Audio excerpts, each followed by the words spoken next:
Good evening, ladies and gentlemen. I'd like to call this special New Bedford City Council meeting to order. Fiscal Year 2023 budget submission. It is Wednesday, May 18th, 2022. The time is 7 o'clock p.m. We will be led in the Pledge of Allegiance this evening by the Councilor of Ward 5, Scott Lima. Pledge allegiance to the flag of the United States of America and to the republic for which it stands, one nation, under God, indivisible, with liberty and justice for all.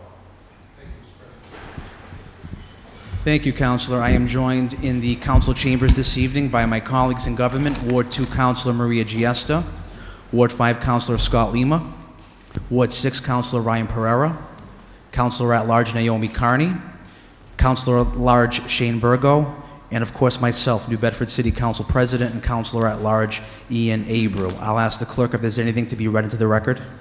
Mr. President, I have one letter from Councilor Markey. Dear Council President Abreu and Council members, I am writing to inform you that regretfully I will be unable to attend the special City Council meeting on Wednesday, May 18th, 2022 due to a previously scheduled work commitment. Please read this letter into the record to make my colleagues, those in attendance, and the public aware of the reason for my absence. Thank you, and sincerely, Brad Markey, Councilor of Ward 1. Motion to receive and place on file. Motion made by Councilor Pereira, seconded by Councilor Giesta. Anyone on the question? All those in favor say aye. Aye. Opposed? The ayes have. I'll ask the clerk to read item 1. Mr. President, item 1 is communication from Council President Abreu to City Clerk Dennis Farias requesting that a special City Council meeting is called for Wednesday, May 18th, 2022 at 7 p.m. for the submittal of the FY23 City of New Bedford budget. I need a motion to receive and place this item on, made by Councilor Pereira, seconded by Councilor Burgo. Anyone on the question? All those in favor say aye. Aye. Opposed? The ayes have it. At this point in time, ladies and gentlemen, myself as Council President, I will be designating Ward 2 Councilor Maria Giesta and Councilor at Large Shane Burgo. If you wouldn't mind, please leaving the council chambers, going up to the 3rd floor and escorting Mayor Mitchell into the council chambers. We will stand in brief recess.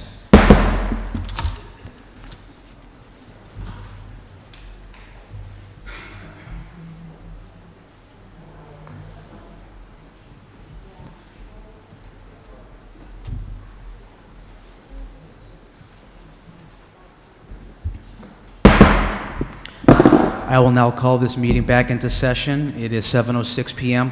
I'd like to recognize Hugh Dunn, Ward 3 Councilor, just joined us. Thank you. At this point, the Chair will now recognize Ward 2 Councilor Maria Giesta. City Council President Abreu and honorable members of the City Council and guests, it is an honor for me to introduce the Mayor of New Bedford, Jon Mitchell, for his FY 2023 budget.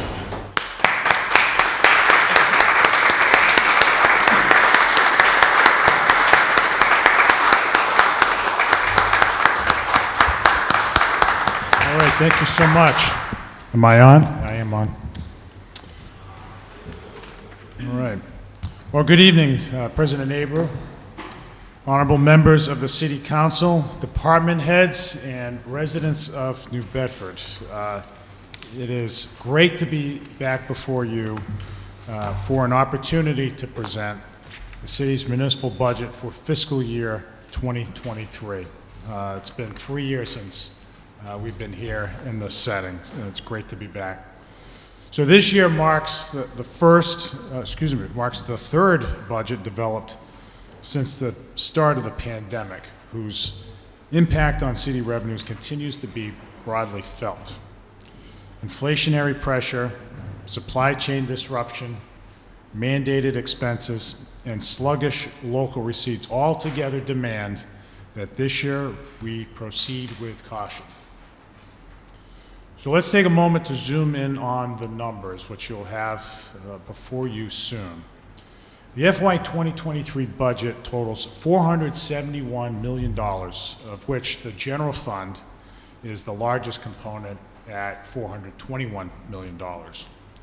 The proposed budget takes a conservative approach. It restores a modest number of items we had to forego during the pandemic, but the lion's share of the cuts from the pandemic remain in place.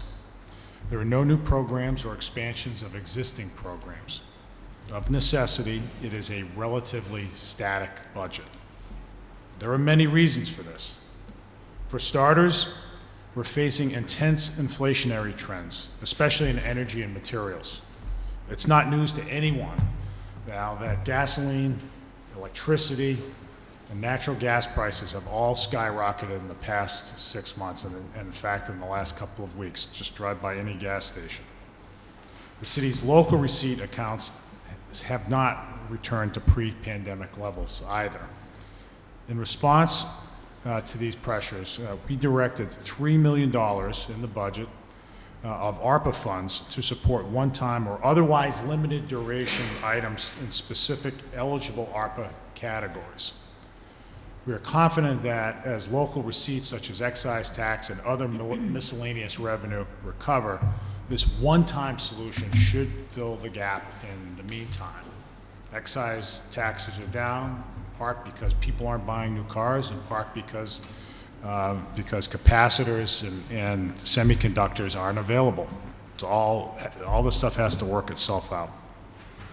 As we look to the long run, what's troubling is the steady increase in fixed and mandated costs, which threaten to crowd out still more funding for key services. These costs, and I'll turn to the chart in a second, now represent more than 75% of the general fund budget. And it's the story you've heard before. Health insurance, pension, and other insurance programs will increase. Same story. This year, more than $2.9 million due to projected claims expenses and growing pension fund requirements.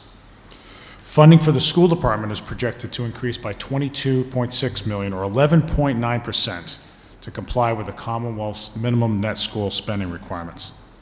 This is one of the largest annual increases in memory, and this is good news in general. We are grateful for the additional state funding pursuant to the Student Opportunity Act, which is something that I personally fought for on Beacon Hill 2 years ago.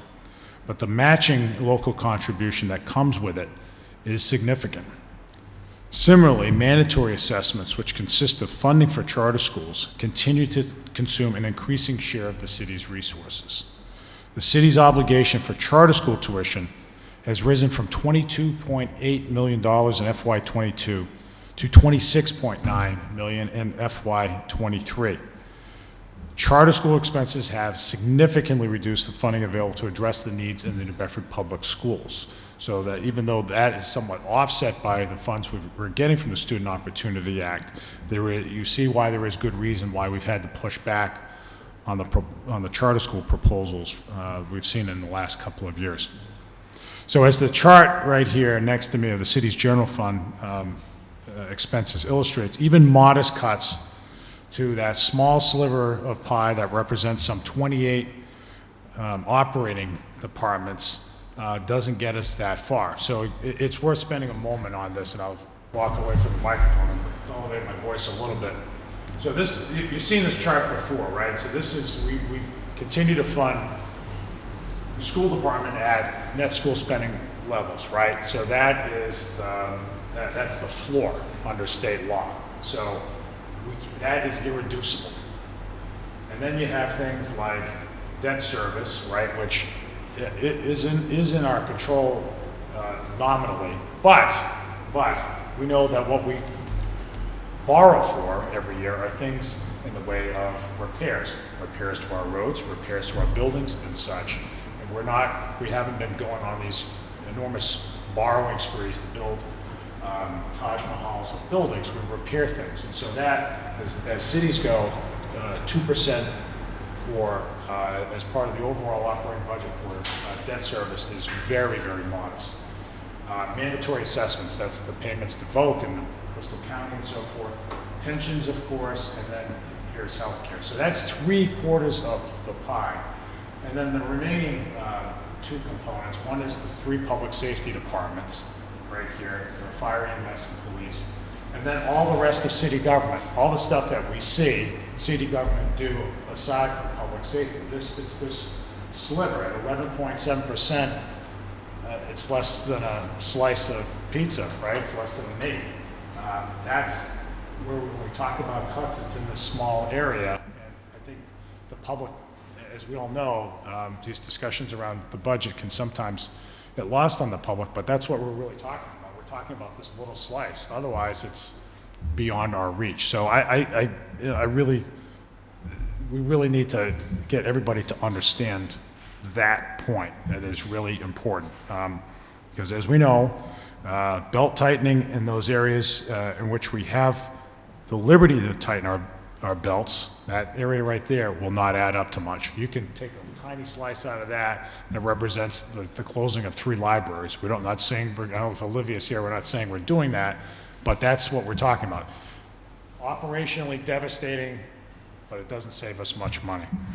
Under those circumstances, it's easy to see why programmatic expansions, no matter how meritorious, aren't even realistic to talk about.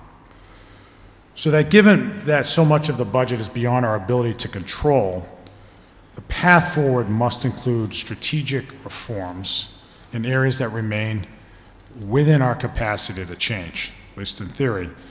Without a doubt, the most consequential of these reforms is the proposed change to employee health insurance, the employee health insurance negotiation process, which I recently refiled with the council and I had filed twice previously.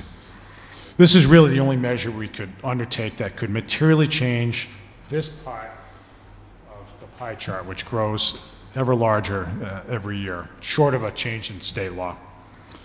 As I noted in a separate cover letter to the council, employee health insurance is a substantial driver of cost increases in the budget, and as such, is a major contributor to the property tax burden on our residents.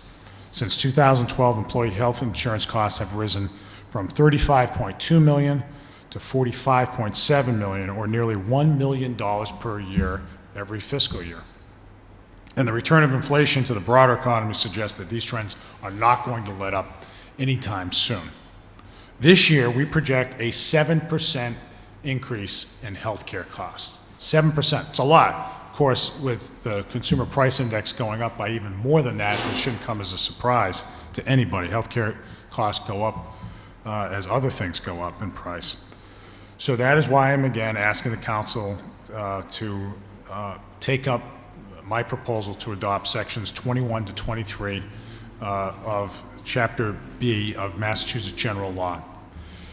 The adoption of these sections will equalize the negotiating positions of the administration and the employee unions when negotiating health insurance benefits by introducing a neutral arbiter to resolve any impasses. In effect, it would simply level the bargaining table. With virtually every other local government in southeastern Massachusetts now having adopted Section 21 to 23, including Fall River, New Bedford taxpayers deserve relief from the major budget pressures caused by the current health insurance program, every bit as much as their neighbors in other municipalities. We can do this without sacrificing the health care coverage we extend to our employees. The sky has not fallen in the surrounding communities, and it won't fall here. So yes, we need to be cautious, and we need to make some tough decisions. But let me hasten to add that there is ample reason for optimism, as I outlined a couple of weeks ago in my State of the City address. The local economy continues to hold its own, and even more so. The city's unemployment rate has fallen significantly from its highest point in the pandemic, which was about 25%, down to 5.0% today. Meanwhile, development prospects abound. With the City Council's help, we've moved the Advanced Manufacturing Campus project forward, and we're seeing increasing interest in waterfront investment by seafood and offshore wind businesses, along with more startups, especially and most conspicuously in the restaurant industry. There is a ton of activity going on throughout the city, and especially on the waterfront. There's much to look forward to, but we all know that decisions concerning the hard-earned dollars of our residents must be taken with a clear-eyed view of the challenges that also lie ahead. We will meet these challenges by relying on the same cautious, deliberative approach and the effective partnership between the administration and the City Council that has served us so well in the past. I want to thank, by the way, the work that our budget team did this year, because it was even harder than most years. Mike Gagne, Bob Ekstrom, and of course Sharon Thomas and all the department heads for their extra work. It was a little harder this year, and they were able to pull it off, and they did a great job, and they will do a great job in answering all the questions that the council has in the next few weeks. So I look forward to that discussion and that partnership with the council in the weeks ahead as we finalize the city's spending blueprint for the coming fiscal year for the benefit of the residents of our great city. Thank you very much, and have a good evening.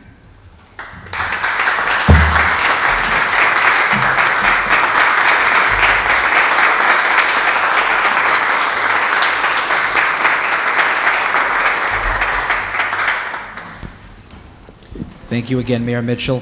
Before we take up item 2, I'd like to recognize Ward 4 Councilor Derek Baptiste has joined us.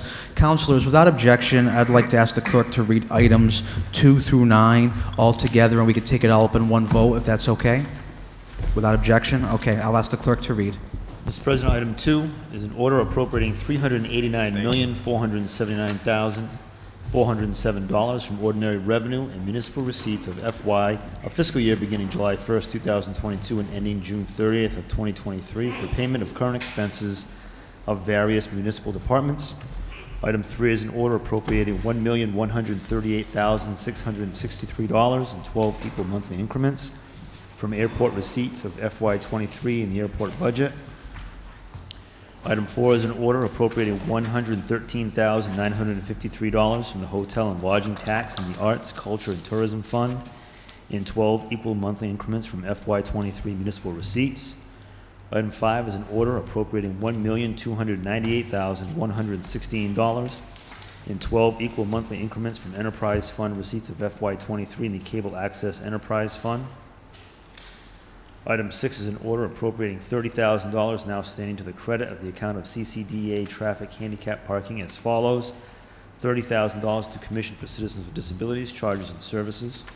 Item 7 is an order appropriating $997,669 in 12 equal monthly increments from the Enterprise Fund receipts of FY23 in the downtown parking account. Item 8 is an order appropriating $29,218,085 in 12 equal monthly increments from wastewater receipts in FY23 in the DPI wastewater budget. And item 9, Mr. President, is an order appropriating $17,794,001 in 12 equal monthly increments from water receipts of FY23 in the DPI water budget. Motion to refer to the quasi-committee of the whole. Second. Made by Councilor Giesta, second by Councilor Baptiste. Anyone on the question? All those in favor say aye. Aye. Opposed? The ayes have it. Colleagues, seeing there's no other business before us tonight.